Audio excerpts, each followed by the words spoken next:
What's good, YouTube? Welcome back to my YouTube channel. Today I'll be reacting to Shiny Gold Tales 5 true freaky almost killed stories. So I'm really excited to be reacting to Shiny Gold Tales because I haven't reacted in a while. So I'm excited to see what these videos are about.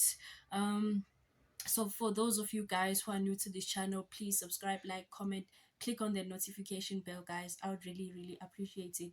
And for those of you guys who are coming back to watch this video with me, welcome, and I hope you stay tuned in until the very end.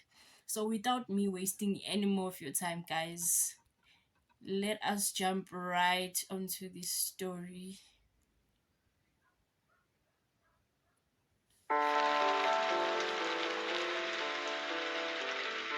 This happened when I was in the 5th grade. I had some friends from school, and we were all pretty close. I was the shy type. I still am, but I did all right socially anyway.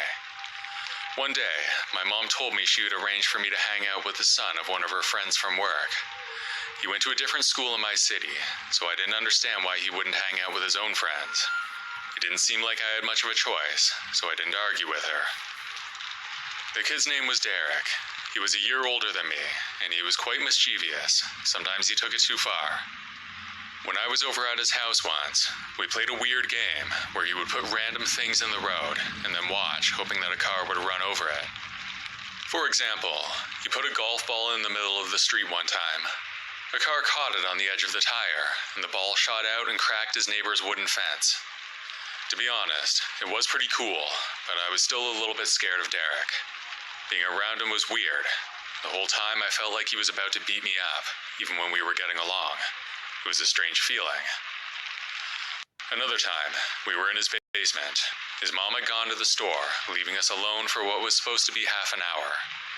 They had a good living room set up down there. A few old couches and a small TV. It was the 90s. Not bad for back then. We were playing video games. Sega Genesis, I think. Derek suddenly paused the game and said he had something cool to show me. He ran upstairs, leaving me in the basement. A few minutes passed, and I heard him rummaging around upstairs. Then without any warning, Derek yelled, "Catch this." I looked up just in time to see what looked like a fireball flying down the stairs. I didn't know what it was, but I knew it was on fire. There was no time to do anything. The torch lit the synthetic carpet, and the flame quickly caught, spreading faster than legend. I sat there in shock as the fire grew, consuming the small room very quickly. I yelled for Derek, but there was no answer. Smoke filled the room, making it hard for me to breathe or see. I was able to get around the fire and make it up the stairs, but when I tried to open the door, it wouldn't budge. There was no lock on that door, though. Derek was holding it closed. I banged on it for a few seconds, then I finally gave up and went back down the stairs. The fire almost got me as I went back down. My shirt was over my face, trying to keep the smoke out. I then remembered a small window on the other side of the room.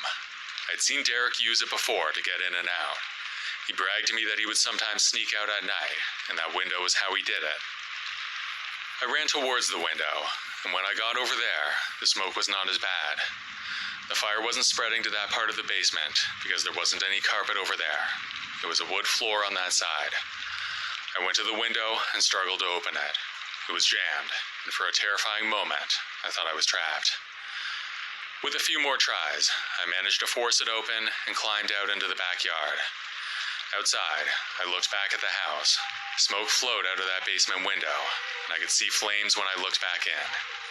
Neighbors had noticed the smoke and called the fire department. They were there soon after I got out. I stood there coughing and watching as firefighters rushed into the house. When Derek's parents arrived, they were frantic. I heard Derek's voice from behind them. He spun the story to make it sound like an accident. He said that he had been trying to make something he saw online and didn't realize the danger. I couldn't believe it. He lied so effortlessly, and the worst part was that everyone believed him. He hugged his mom, and as he did, we made eye contact. He gave me this sly smile that made me hate him even more. That kid was pure evil, but I couldn't prove it. My parents were furious, and they banned me from ever seeing Derek again, a decision I strongly agreed with. I told them the truth, and they believed me. Derek tried to kill me that day, and my parents were the only ones who believed me. Not Derek's parents, and not the police. He got away with it for the most part. My mom later told me that Derek had some social problems, that he couldn't make any friends at his school. She thought that if I spent time with him, then his social skills might get better. She apologized a lot back then, and still apologizes if the incident ever comes up. The guilt she felt must have been tremendous. It's been a long time since this happened, and I heard that Derek's family moved away a few years later. I don't know what happened to him, but I would be surprised if his future was very bright. Someone who tries something like that in 5th grade is on a bad path. I hope he changed his ways, but I won't be surprised if he's in prison now. First of all, Derek was a weirdo from the get-go. Who doesn't have at least one friend at their school? Who? Yes, I am socially awkward, but I did have a couple of friends. So he must have been that weird that he couldn't even make one friend at his school.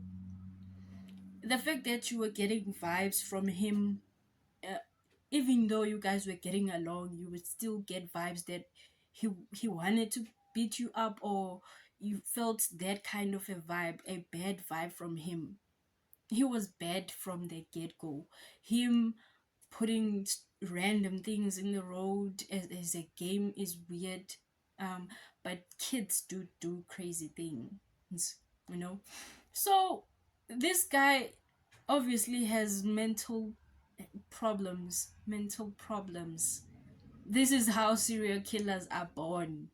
I mean, this is exactly how serial killers are born. Those people don't just become serial killers at a later stage. No. If you look at serial killer documentaries, you know that these people had problems from the get-go. And Derek is obviously showing signs of having problems from the get-go. And him trying to kill you, it just further proves that it's a bad path that he's going to be on, or he already is on. That is wild. Imagine having to fight for your life in the 5th grade. Crazy. But I'm glad that he survived. I live in a different state than my family. I would usually fly to visit them, but I decided to drive this time because I left some stuff at my parents' house when I moved out, and I wanted to pick it up. It was about a 10-hour drive, so that's a solid day if I could get out on the road early in the morning. However, on the day when I was leaving, I slept in, and then I spent some time with my younger brother in the early afternoon. By the time I hit the road, it was about 3 p.m. At first, I convinced myself that I could still make it in a single day, but as the sun began to set, I knew that was not possible. It was late, and every hotel I passed was either full or closed. I was tired, and with nowhere to stay, I pulled off the highway and parked on a quiet stretch of road. It was technically illegal to sleep out there. I even saw a sign warning against it a few miles back. I did it anyway, though, because I didn't have any other options. The plan was to catch a few hours of sleep in my car, and then continue at dawn. I remember feeling a bit uneasy about sleeping in my car, but I was too exhausted to keep going. I reclined my seat, wrapped my jacket around me, and closed my eyes. The road was silent except for the occasional passing car or truck. I was on a side road, about 200 or 300 feet from the main highway, so I could still see the lights in my rearview mirror, just barely though. There was a lot of forest around there, and the road I was on was right next to a wooded area on one side. The other side was a field. I lay awake for at least an hour. Even though I was tired, my car was uncomfortable, so it was hard. Suddenly, I saw the glare of headlights flooding through my rearview mirror.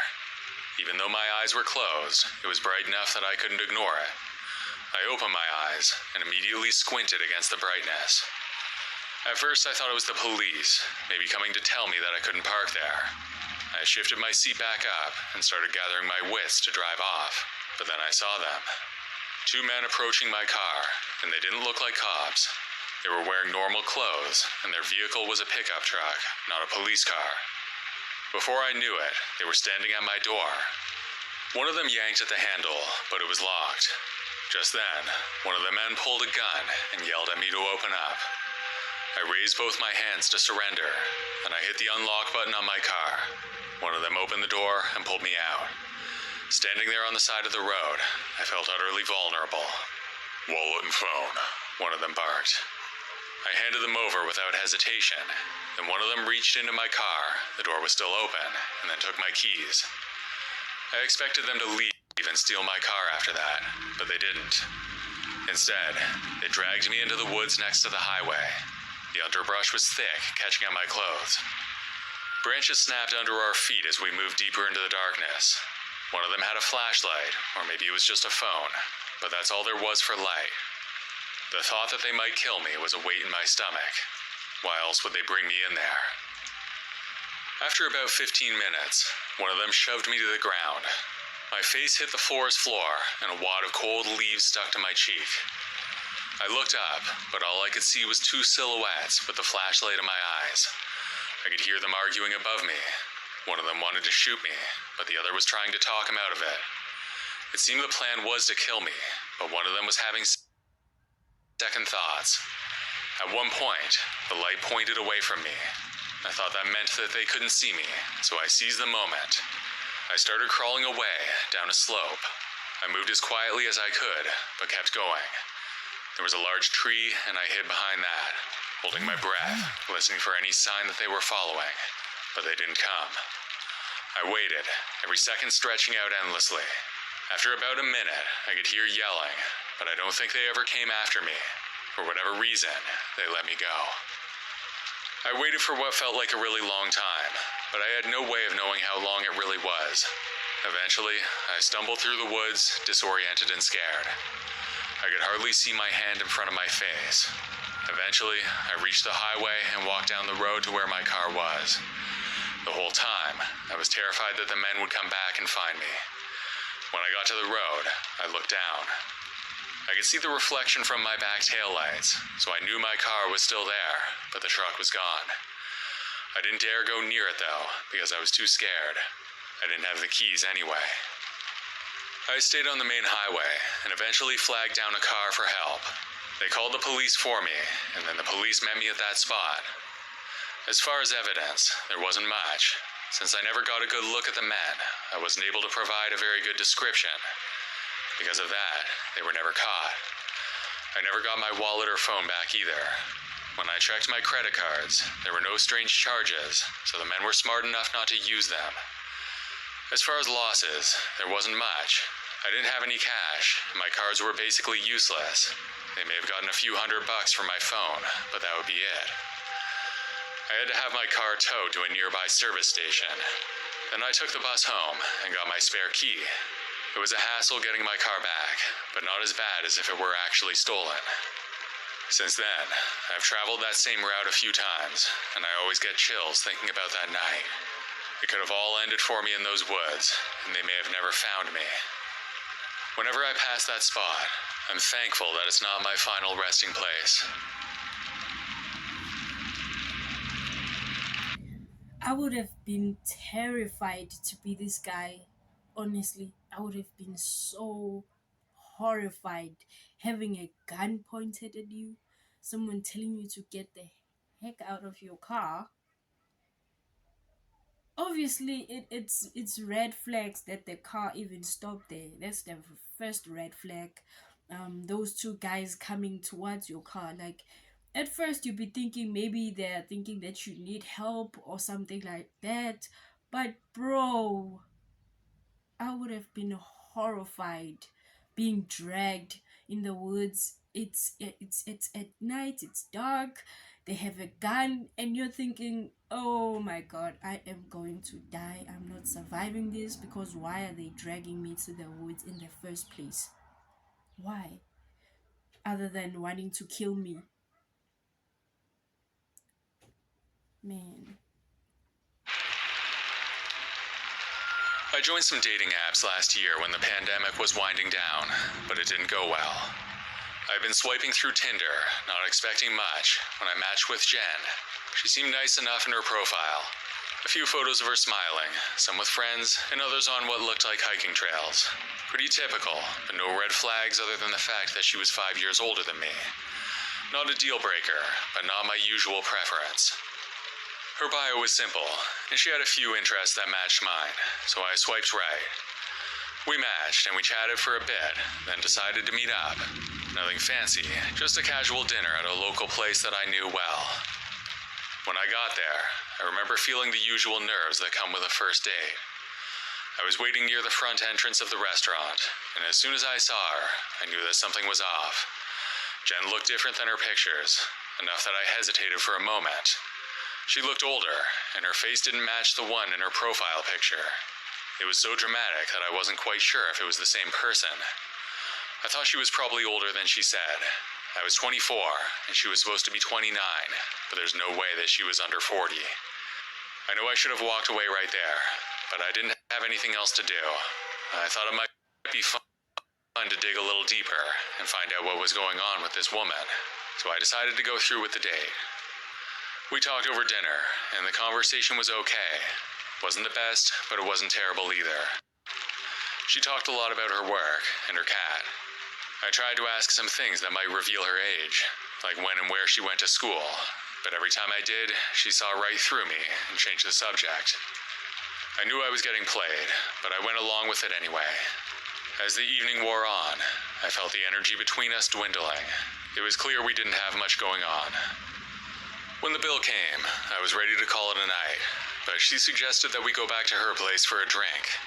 I politely declined and made up some excuse. We walked back to the parking lot, not talking, and I was about 5 or 10 feet ahead of her.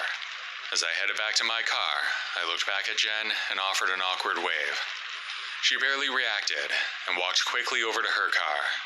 I laughed to myself at the strangeness of the evening as I drove home. It was only a 15-minute drive until I was back at my house. I rented a decent-sized townhouse with a roommate, but he was away at the time. I took a quick shower, and then I was ready to crash. That's when my doorbell rang. I checked the time. It was late, and I wasn't expecting anyone, so this was weird. I walked to the front door and looked through the peephole. It was Jen standing on my doorstep. I left the door closed and locked, but spoke to her anyway. I asked her what she was doing there. She said that she just wanted to talk, and that she felt like we had a connection.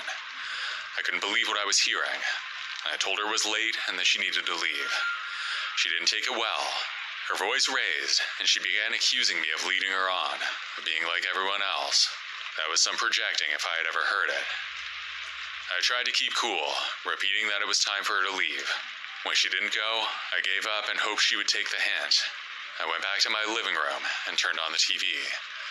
I decided to watch a few shows because I didn't want to go to bed with her there. Then 2 loud bangs rang out through my house. I also heard a window break. I thought the 2 bangs were gunshots, so I dropped to the floor in front of the couch. Jen had fired 2 shots into my house. That's what I thought anyway, and I couldn't believe it. This is the kind of stuff that you see in movies. In a panic, I crawled to the back door. I needed to get out of the house, away from this psycho. I slipped out to the back and hid behind my neighbor's shed. Once I was feeling safe enough, I dialed 911.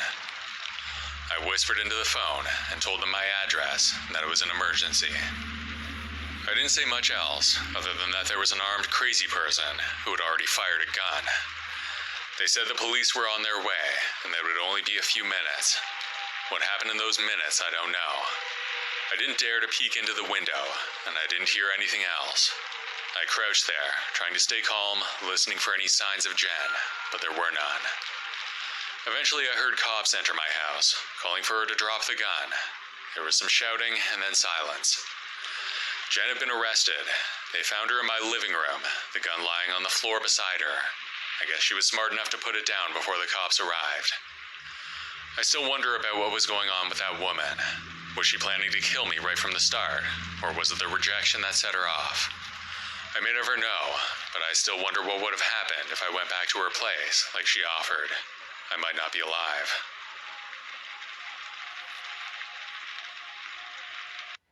Some people, though,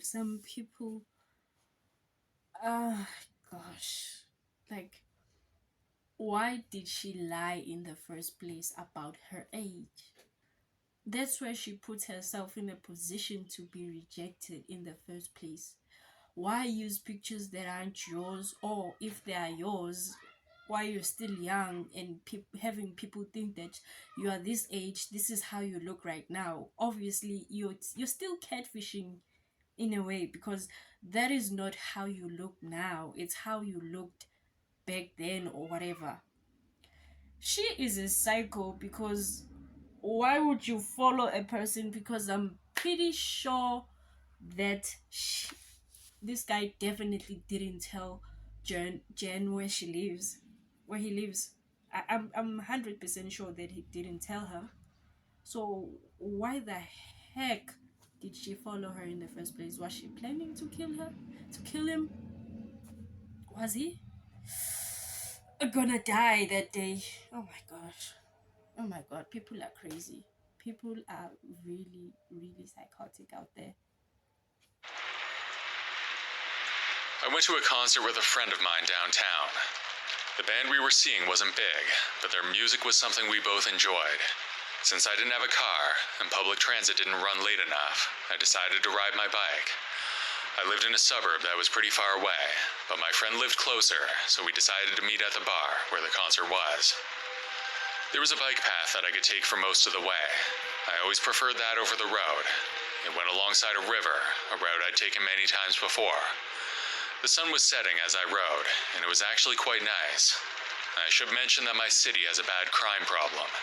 The downtown area in particular is bad.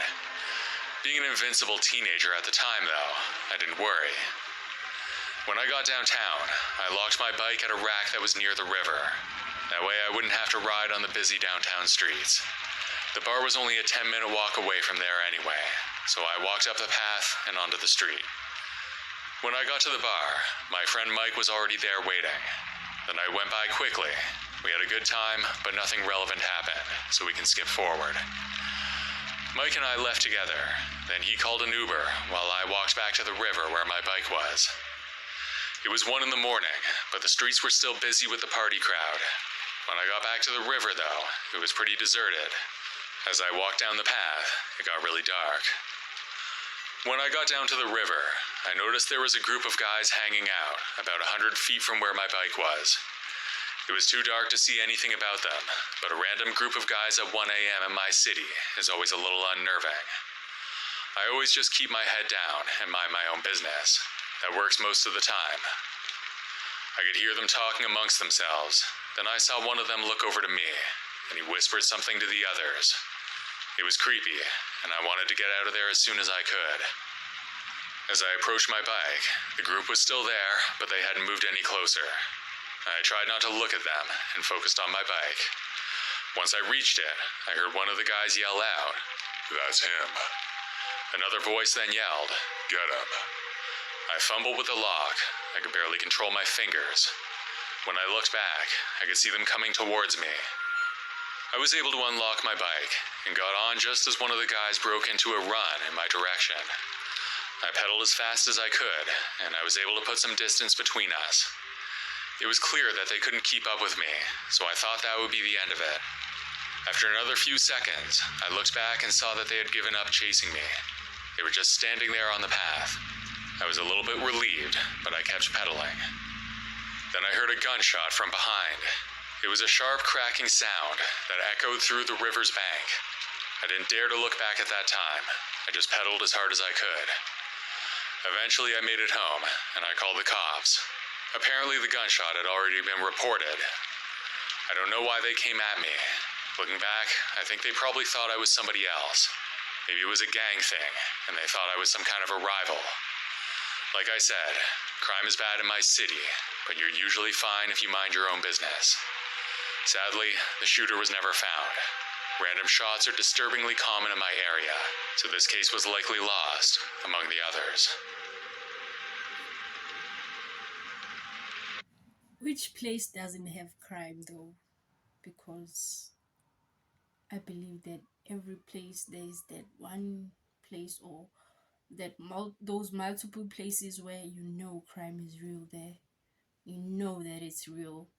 I Even in my area right here, I believe if not last year, last of the year before last, there was a lot of crime here, a lot of it. I'm not saying it's better now, but at that time it was way crazier with gunshots and everything like that. So I understand what he's saying, that hearing gunshots is wow, is it had become a norm, that you know, oh, something is happening now, but you clearly don't have anything to do about it, so you just forget about it. It's still it's still traumatizing, if I may put it that way. So him being in that experience must have been very hard. Imagine.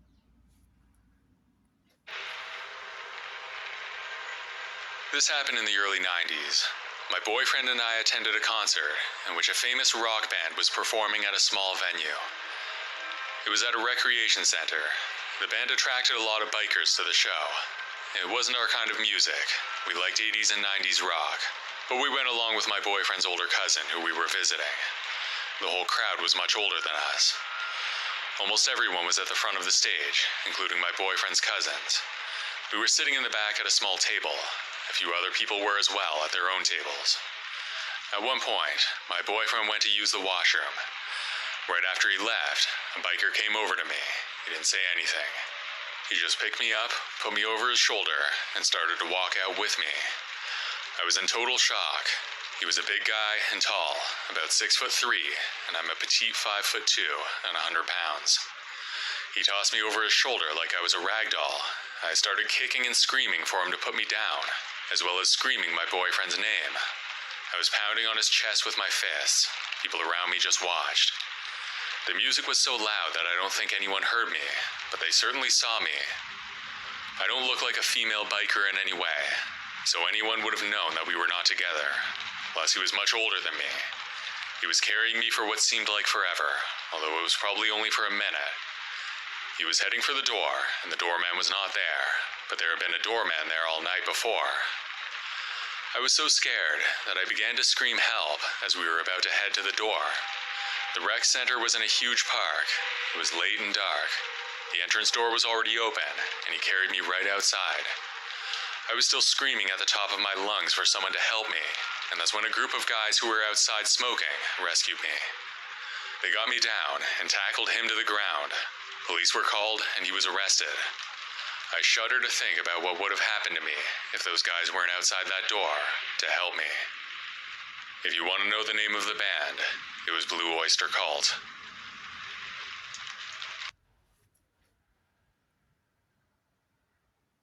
Oh gosh. Imagine being in that situation as the girl. It must have been horrifying. And where was the boyfriend at this point? Because wow. Wow. And so we're grateful for those guys who were able to see and rescue her. Because what would have happened if they didn't see her? She would have been gone. My gosh, people are so brave.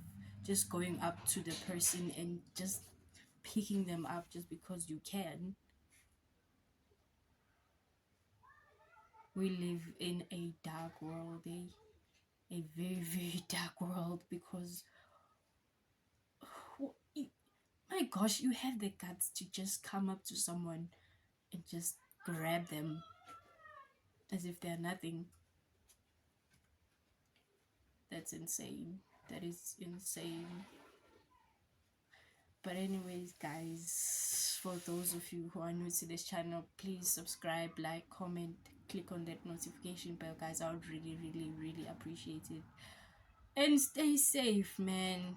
Wow, that was a crazy journey.